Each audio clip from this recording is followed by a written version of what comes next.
दोस्तों, आपने विजय माल्या, नीरव मोदी, ललित मोदी, मेहुल चोकसी, इन लोगों का नाम सुना ही होगा।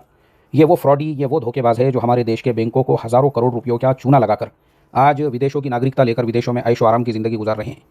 उसके कंपैरिजन में देखिए देश के एक गरीब का क्या हाल है।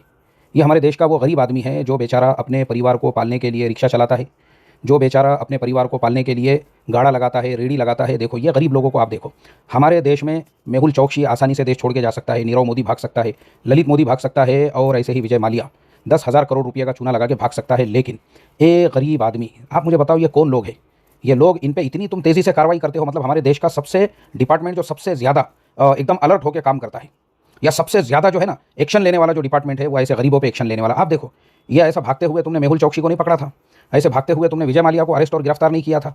एक गरीब बहन है जो अपने परिवार को पालने के लिए गाड़ा लगाती है। एक गरीब बहन है, देखो उसको अपना, यानी मुझे आप बताओ, ये जो गरीब लोग होते हैं ना, ये बेचारे किसी से 10,000 20,000 कर्जा लेते हैं, उसके ऊपर वो गाड़ा लगाते हैं, माल लाते हैं, वो माल बिकने के बाद जो नफ़ा होता है वो लेते हैं और जो मुद्दल होता है जिसका है उसको देते हैं। आप बताओ उसके दिल पर क्या गुजर रही होगी जिसने अपना खून पसीना एक करके एक रेहड़ी लगाई, एक गाड़ा लगाया। वो कोई गांजा नहीं बेच रहे हैं, और मैं आपको बताता हूँ जो गांजा बेचने वाले हैं ना वो खुलेआम घूम रहे हैं।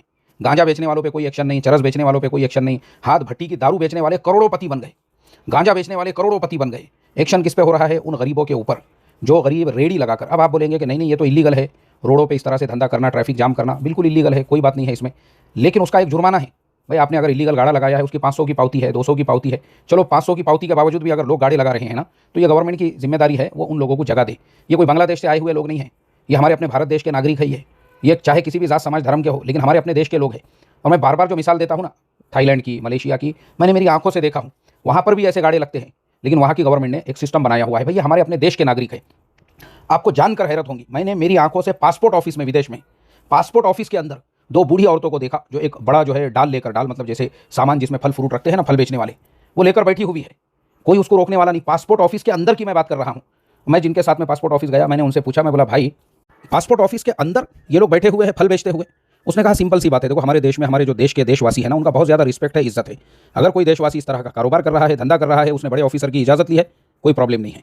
क्यों? क्योंकि हमारे देश में जो है ना, हम लोग एक दूसरे के लिए ईंट बनते हैं, एक दूसरे का सहारा बनते हैं, एक दूसरे को सपोर्ट करते हैं, तभी तो जाके बोले हमारा देश यहाँ तक पहुँचा। अब हमारे देश में इतनी गुर्बत, इतना इफलास, कचरे में से लोग खाना उठा के खाने पे क्यों मजबूर है?